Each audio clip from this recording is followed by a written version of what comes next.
All right. First rule of this channel, we do not talk about this channel. Second rule of this channel, this is not legal advice. So this is going to be the preview for the quarterback ones heading into the season. And I was a little surprised at some of the my conclusions that I've drawn going into the draft.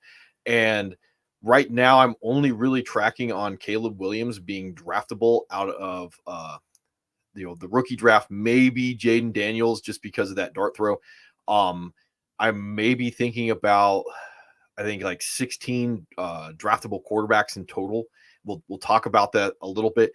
Just from the QB1s, the surprising guy out of all this right now, the best overall value is going to be Trevor Lawrence, in my humble opinion.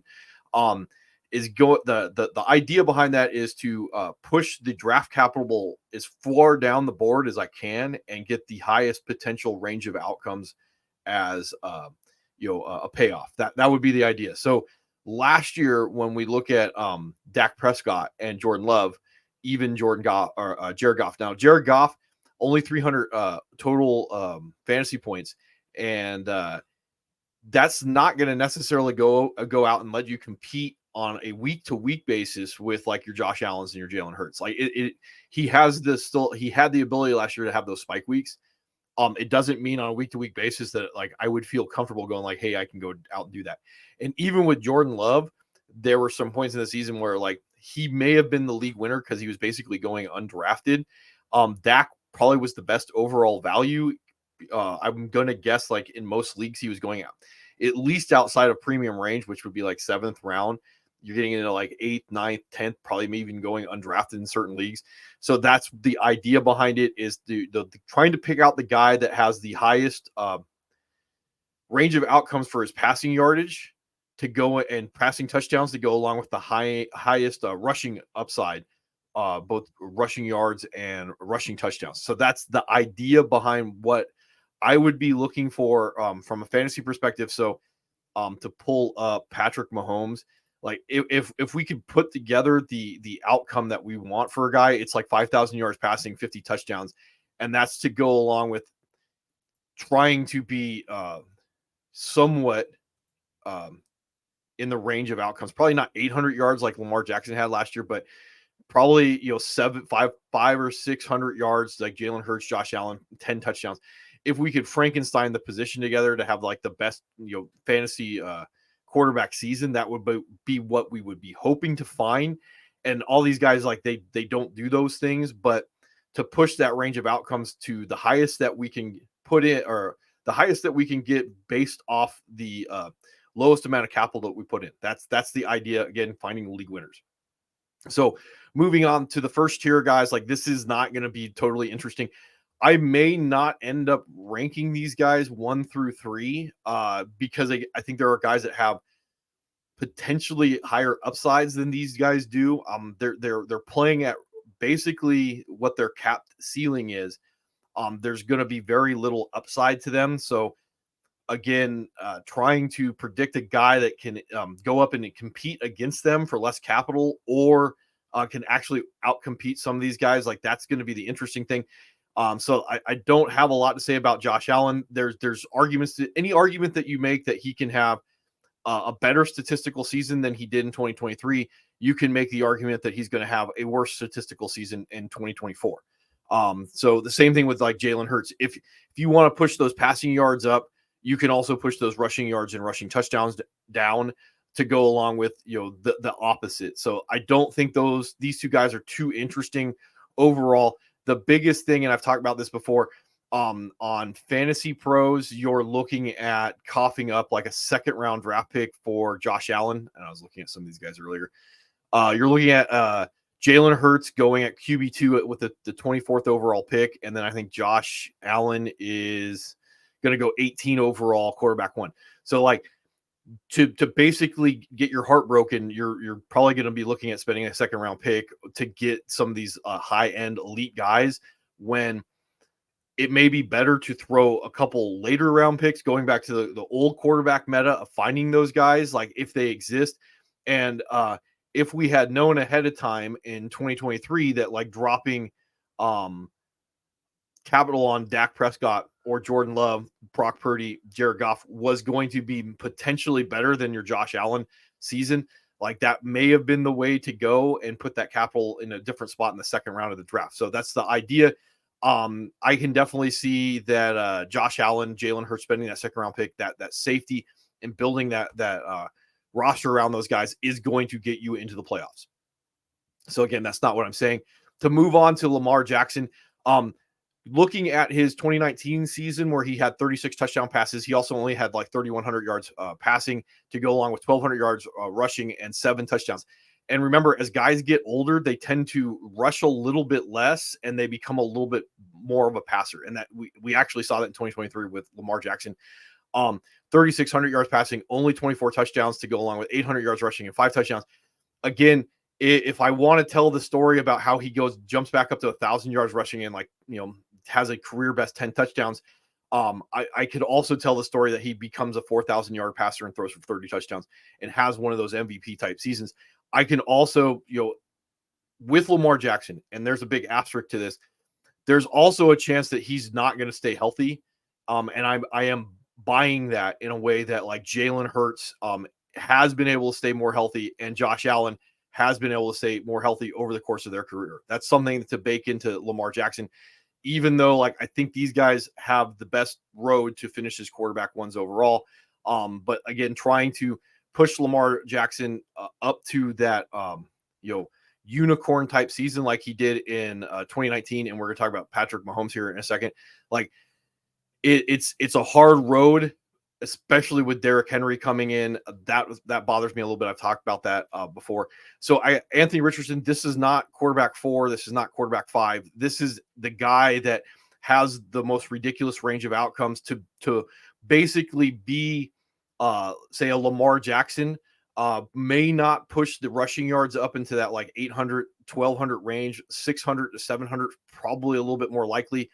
And it's all about the passing yards to go along with the passing touchdowns. So probably like 3,200 yards passing, 20 touchdowns. Not as concerned with the turnovers in this one, but he's the guy that has the highest ability to finish his quarterback 1 and also like barely be overall fantasy startable going into the season. And then Kyler Murray, you're just looking at the guy like he's going to have more than likely some of the rushing totals to go compete with your Josh Allens and your Jalen Hurts. As I pull this up, probably not Lamar Jackson because that's never been his thing. But he could get back up in that 600 yard range. It's going to be the fact that he's never been that high of a volume passer might cap his ceiling overall. I mean, we could all tell the story about, well, this is the year that Kyler turns the corner. We're going to talk about a little bit about turning the corner with Trevor Lawrence here in a second. So this next tier, Patrick Mahomes, he had a career high in rushing attempts and rushing yards in his 8th season. I think it is like 6th season in the NFL, or 7th season, as I stutter all over the place. 1, 2, 3, 4, 5, 6, 7. His 7th season. So the big issue with Patrick Mahomes overall is the league has changed. This is the X's and O parts.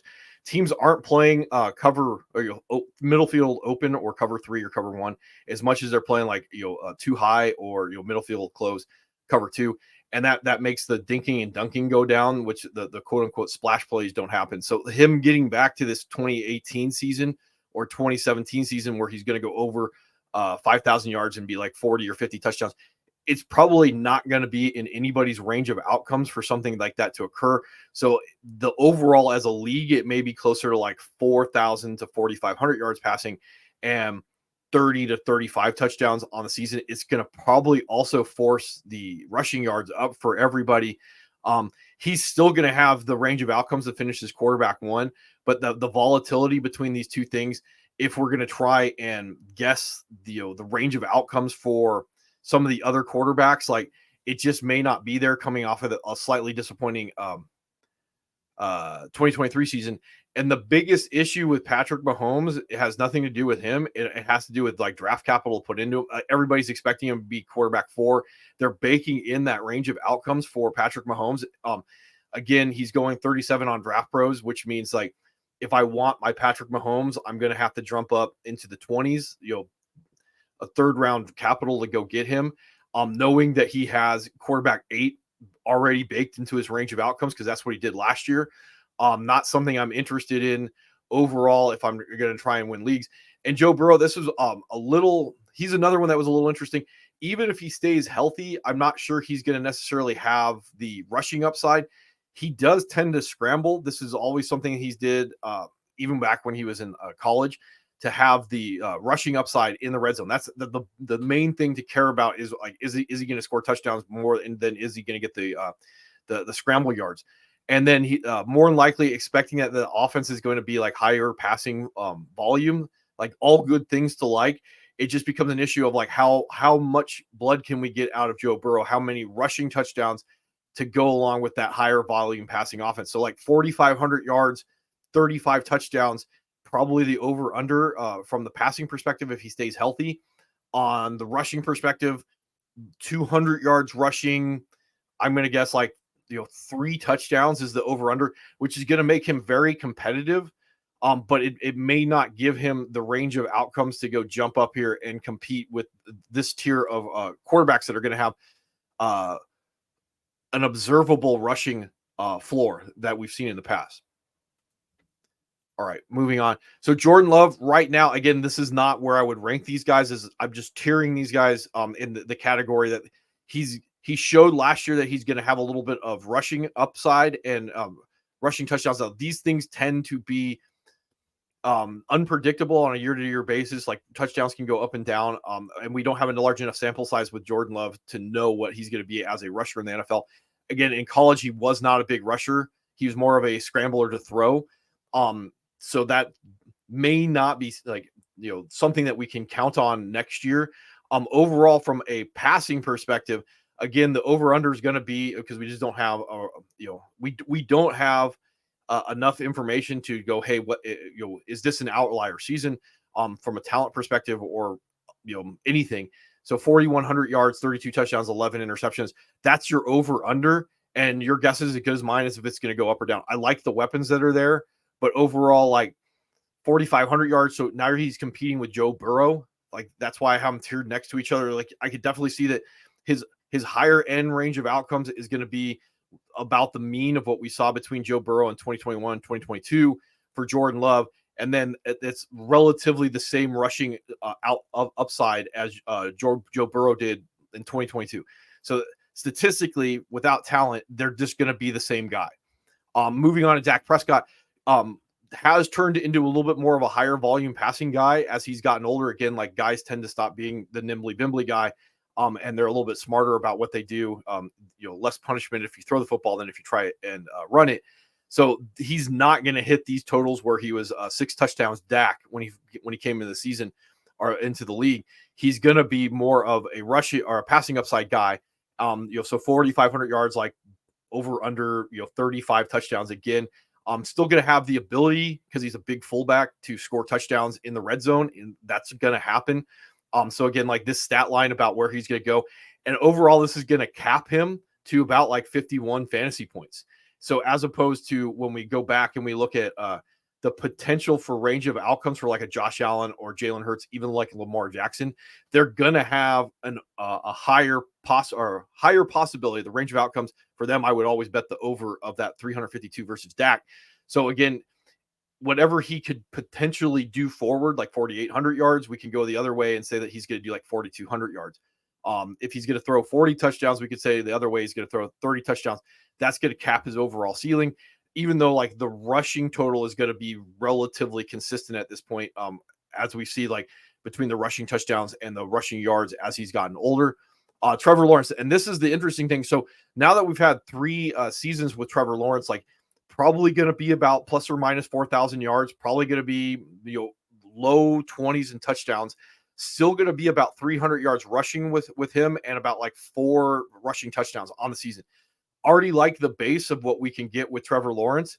The main thing is, like, again, now we can start speculating like how much more blood can we get out of the stone. Well, the Calvin Ridley leaving, and then just the base guys that he has with Christian Kirk, Evan Ingram, Zay Jones, and Gabe Davis coming in, and we put that together with Travis Etienne.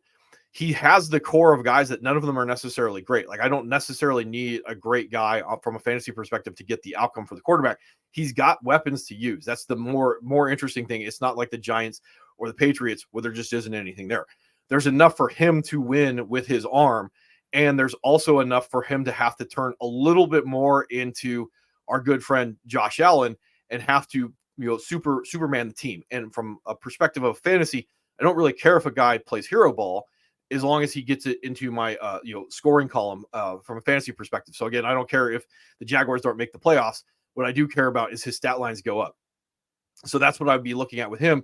Is if we look at 2023, we can say over under, hey, 4,000 yards passing, 20 touchdowns, 350 yards rushing, probably like 300 yards rushing, and 4 or 3.5 touchdowns. That's a great over underline to start with, especially because I can go look at his value other places. And this is what I was doing before I came on. So you're looking at Trevor Lawrence as quarterback 16. I think that's where I saw he's at going on ESPN. This guy, if I can hunt him down for everybody, I'm sure there's people out there that are like, he's right there. Anyway, 132. So he's going undrafted on this ESPN ranking. And then I could also go over to Fantasy Pros, and he's also ranked as quarterback 16. So he's going outside of draftable range on these right there, 113. So you're looking at in a 10-team league, he's going to be a 12th round pick, 11th round pick. So like that's a number that I like to throw a dart at, and I can start looking at putting him together with some of these lower tier guys, or I could take a flyer on like a Will Levis or a Caleb Williams, something like that may have more upside than Trevor Lawrence, but also are going to have a higher downside than what Trevor Lawrence finished at last year. So that's like something I was really interested in when I was putting together my rankings. Is like, hey, he's going to be relatively cheap to return on safe, and that's fine with me, and he's still going to have upside built in. Now, why I would have Justin Herbert lower is not because I think Justin Herbert has less talent. I would have Justin Herbert lower is because of the variable of new coach coming in and a lack of talent to go along with Justin Herbert. So I think if I was going after just pure upside with some of these players, like, yeah, we could maybe get Justin Herbert, if he's in the right offense with Jim Harbaugh, back up to about like 5,000 yards passing and maybe like 35 touchdowns. Probably the over under with him is going to be 4,500 yards passing and 30 touchdowns to go along with another 300 yards rushing and 3 touchdowns. Like, these are all things that we can probably guess on for Justin Herbert. It's just going to be if it's the more conservative Jim Harbaugh offense that we've seen run at like Michigan or back when he was with San Francisco, it's going to cap Justin Herbert, and it's going to make Justin Herbert's ceiling the mid-range mean of Trevor Lawrence going into the season. So these are still guys that I would be really interested in drafting based off of the potential that they have, versus going out and trying to guess that if I draft a Josh Allen in the second, what is my return on investment? I'm probably putting capital in to lose money more likely than a guy like Trevor Lawrence or Justin Herbert. I'm putting money in that just doesn't matter at the end of the day. These are the type of guys that are the first guys that I would be throwing off my team for week 1 waivers if I draft 2 quarterbacks. Like, that's the easy thing. If they don't return, like, they cost me nothing. And again, both these guys are going to be going relatively in the range where it just doesn't matter overall. See if I pull up Fantasy Pros again, because I seem to have a better chance of finding these guys. Kirk Cousins, quarterback 14, not a bad one. Tua 13. Just seeing if I can hunt these guys down. Brock Purdy's 11. Justin Herbert, quarterback 12, 98. That's not a bad place to be taking Justin Herbert. I would not feel bad throwing away like a 10th round draft pick in week 1 of the fantasy season to pick somebody up off of waivers. So I just don't think that's a waste of investment. Now, the other 2 guys that I found were like that I was a little interested where I ended up going is Brock Purdy and CJ Stroud. And these guys are just not going to have the rushing upside. So where we'd be primarily expecting them to have a jump in passing yardage and passing touchdowns to be able to go into the next tier of guys. And like I said with Brock Purdy, I think he's relatively capped. This is probably his over underline. Again, we have a relatively limited sample size with him, but this would be my guess of his over underline, and it can go either way. Like 4 touchdowns rushing could happen. You could get up to like 300 yards rushing. You could also get down to like 80 yards rushing. Passing yardage like 4,500 down to 38. You could get like closer to 20 yards or 20 touchdown passes. You could get up to 40. That's going to be his range of outcomes. And you're probably going to get some combination of those things coming together from a fantasy perspective.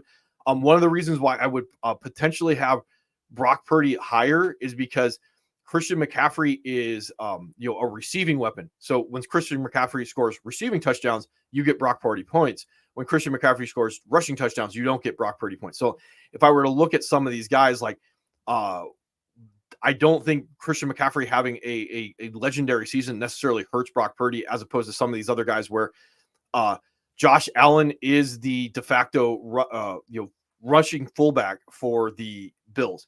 So that means that, like, unless I really think right now that James Cook is going to take that role, these rushing touchdowns, there's only going to be so many of those that go away if they don't bring somebody in. As opposed to like Brock Purdy, I just don't see that. Like Christian McCaffrey may score like 10, 15 touchdowns. He's also going to have like a handful of receiving touchdowns that are going to go to Brock Purdy. It's going to keep his upside a little bit higher, or the possibility of that. CJ Stroud on their hand, and this is why I have these stats pulled up. This is his college rushing totals.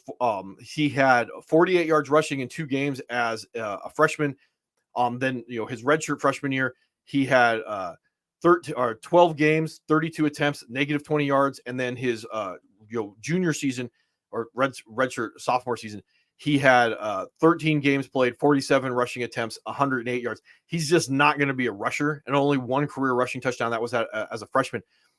He's just not going to be a rusher. So this outlier season where he had 39 attempts, 167, and 3 touchdowns, that was something that like was not very predictable. And to try and guess that he's going to get that quote unquote positive regression, probably not something to bank on. It's also going to be pretty much I would probably guess the under on his rushing upside this year.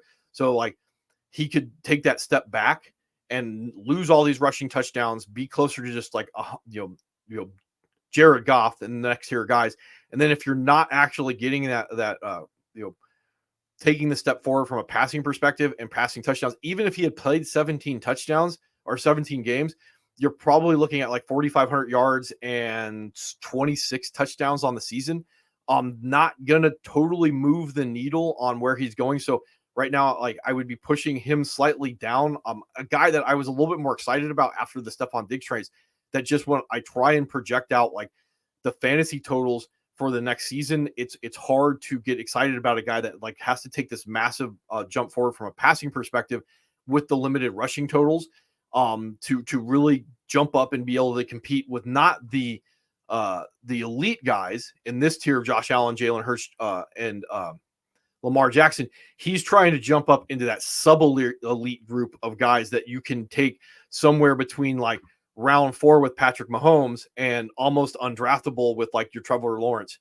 Like that's just not something that I'm going to find overwhelmingly interesting when I break it down. Like that's the hype train guy of everybody going like, hey, this is the quarterback to own this year. And reality, statistically, it doesn't work its way out that way. So anyway, I think that's all I got for today when it comes to the projected quarterback ones. And I think this week I will come back. I'm going to talk about like the fringe guys, those quarterback 2s that are just not sexy, but they're going to be safe. I'll have to do the same type of video with I might combine that video with the other guys that are going to have the high upside. I don't know if I'm going to break it down into 2 separate ones or not. Just depends on how I feel. But anyway, yeah,